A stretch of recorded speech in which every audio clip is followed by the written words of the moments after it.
Welcome to Luca and Miguel. Enjoy the video. In this video, I will show how to study physics properly for Neet. Begin by mapping topics and setting clear goals for each week, then arrange 50-minute focus sessions with 10-minute breaks. Prioritize foundational chapters, tally formulas, and mix concept review with timed problem solving. Track weak topics and revisit them using spaced repetition. Keep practice tests realistic and review mistakes promptly to build confidence and speed. In this video, I will explain how to study physics properly for Neet. Start by unpacking each formula.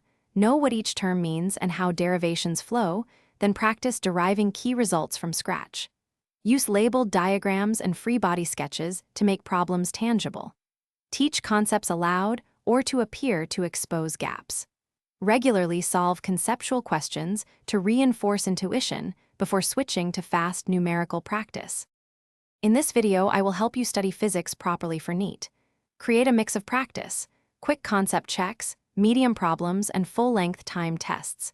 Simulate exam conditions and time yourself on past Neet questions to improve speed and accuracy. Keep an error log with brief solutions and the root cause of mistakes. Revisit that log weekly and convert weak topics into mini revision sessions for steady improvement. Thanks for watching and please subscribe. It's the best investment you'll ever make.